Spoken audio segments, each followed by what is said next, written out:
পেহেলগাঁও হামলার পর থেকে সীমান্তে বেড়েছে উত্তেজনা। এই নিয়ে টানা 4 দিন লাইন অফ কন্ট্রোলে যুদ্ধবিরতি লঙ্ঘন করল পাকিস্তান। ফের নিয়ন্ত্রণ রেখা বরাবর এলো পাথারি গুলিবর্ষণ পাকিস্তানে।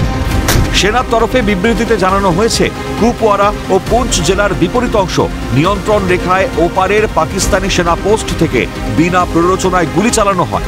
যদিও ভারতীয় সেনাবাহিনী এর যোগ্য জবাব দিয়েছে পাল্টা গুলিতে। গত 22 এপ্রিল পেহেলগাঁওয়ে বর্বরোচিত হামলায় 26 জনের মৃত্যু হয়েছে। জঙ্গি হামলার পর পাকিস্তানের বিরুদ্ধে কড়া পদক্ষেপ নিয়েছে ভারত সরকার। বেড়েছে সীমান্তে উত্তেজনা। পাকিস্তানের প্রতিরক্ষা উপদেষ্টাদের ভারত থেকে বহিষ্কার করা হয়েছে। 65 বছরেরও পুরনো সিন্ধু জলচুক্তি অনির্দিষ্টকালের জন্য স্থগিত করা হয়েছে।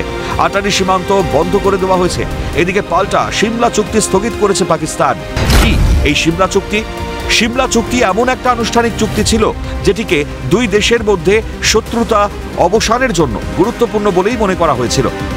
1971 সালে বাংলাদেশের মুক্তিযুদ্ধকে কেন্দ্র করে ভারত পাকিস্তান লড়াইয়ের পর 1972 সালের জুলাইতে স্বাক্ষরিত হয়েছিল এই চুক্তি। তার মাস 6 আগেই তৎকালীন পূর্ব পাকিস্তানে ভারতীয় সেনাবাহিনীর কাছে আত্মসমর্পণ করেছিল পাকিস্তানের সেনাবাহিনী। পাকিস্তানের সরকারি পরিসংখ্যান অনুযায়ী 45,000 সৈন্য এবং আধা সামরিক বাহিনী সহ 93,000 যুদ্ধবন্দী ছিল ভারতের কারাগারে। ভারতের দখলে ছিল পশ্চিম পাকিস্তানের প্রায় 5,000 বর্গমাইল এলাকা। এই আবহে ভারতের প্রধানমন্ত্রী ইন্দিরা গান্ধী এবং পাকিস্তানের প্রেসিডেন্ট জুলফিকার আলী ভুট্টো ভারতের হিমাচল প্রদেশের সিমলায় বৈঠক করেছিলেন। সেখানে যে সমঝোতা হয় তার নামই সিমলা চুক্তি। সিমলা চুক্তির অধীনেই দুই দেশের মধ্যে নিয়ন্ত্রণ রেখা বা এলওসি গঠিত হয়। সেই সময় ভারত পাকিস্তান দুই পক্ষই এই নিয়ন্ত্রণ রেখাকে সম্মান জানাতে রাজি হয়।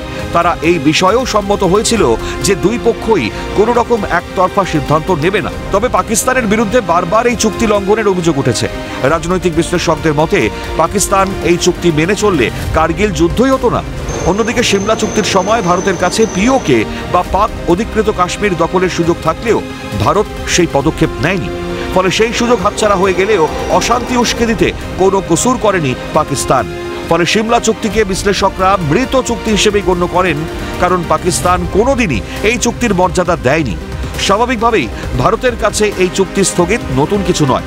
ফলে যতবার যুদ্ধবিরতি লঙ্ঘন করছে পাকিস্তানি সেনা, ততবারই কড়া জবাব দিচ্ছে ভারতীয় সেনাবাহিনী। একই সঙ্গে প্রশ্ন উঠছে, তাহলে কি ভারতের কাছে এটাই সুবর্ণ সুযোগ পিওকে বা পাক অধিকৃত কাশ্মীর পুনরুদ্ধার করার? এক্স পোস্টে তেমনই এক জল্পনা উস্কে দিলেন কি রাজ্যসভার সাংসদ অভিষেক বন্দ্যোপাধ্যায়। ক্যালকাটা নিউজ।